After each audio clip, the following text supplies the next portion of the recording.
The producers of Harvesting Happiness podcast proudly present Positively Contagious, the mental health survival kit for the COVID-19 pandemic. Positively Contagious with Lisa Cypers, Kamen, and Andrea Mengele features tips and tools for staying sane and emotionally fit while sheltering in place. Give us 9 minutes or less, and we'll give you smart and simple strategies for your well-being. This is Lisa Cypers, Kamen, host of Harvesting Happiness, and producer Andrea Mengele, coming at you again with another episode of Positively Contagious. We're talking about tips and strategies for managing COVID-19 and the application of positive psychology to make your experience just a little more gentle. Today we're talking about the winning mindset, putting all the pieces together to get through the crisis and perhaps be elevated or better for having done so. Andrea, today I thought we could really focus on what this winning mindset means and maybe a little bit of a history of positive psychology.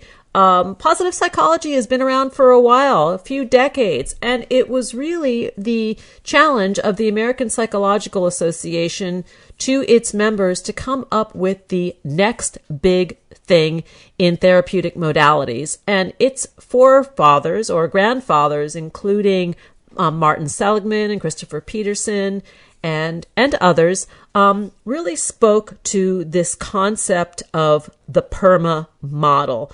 And when we talk about the winning mindset and pulling it all together or putting it all together, let's go over what PERMA means. So PERMA means, you've got positive emotions, engagement, relationships, meaning, and achievement. So how we apply PERMA to our lives, how we apply these principles to our lives will dictate our life satisfaction. So it's causality, right? Like what we invest is what we're going to get out. So when we talk about investing in positive emotions, really focusing on managing the monkey mind, being able to turn negatives into positives. That doesn't mean we minimize negative things that happen to us or bypass the processing of those emotions, but really taking a hard look at what we're feeling, events that happen to us and our relationships to those events.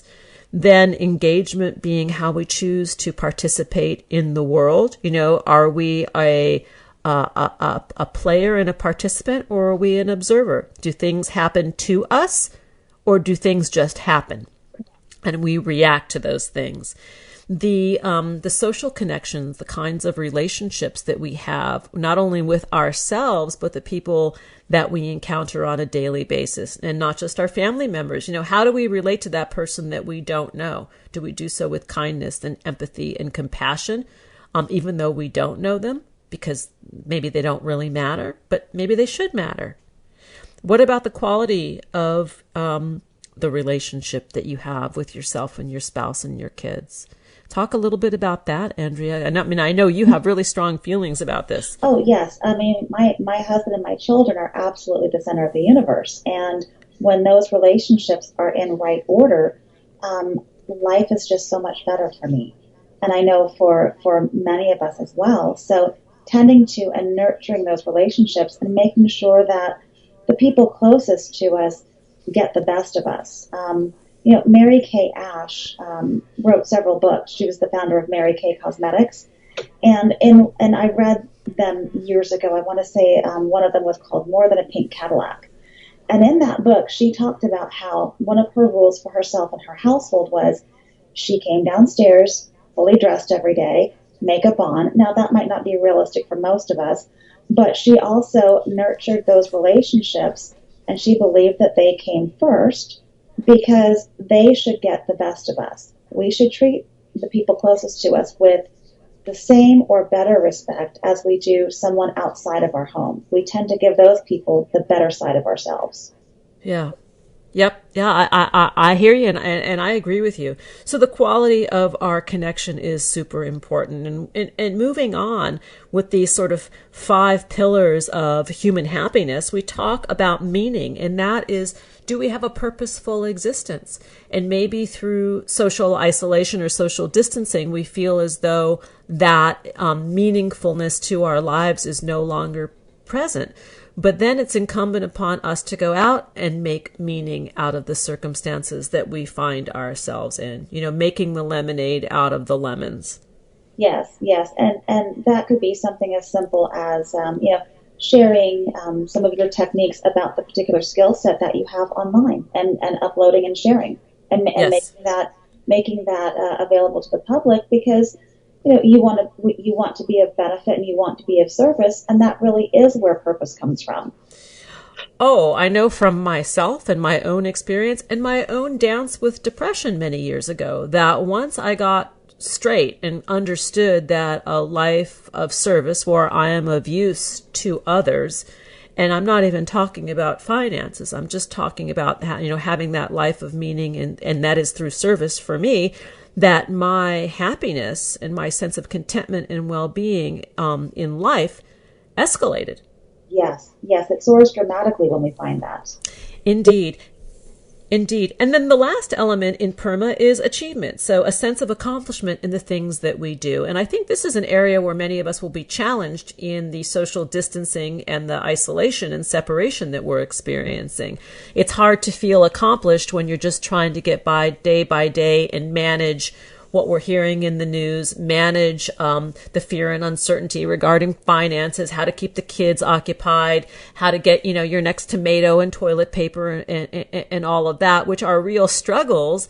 But I think that the rising above that, the resilience building aspect of what we're experiencing does make us feel accomplished.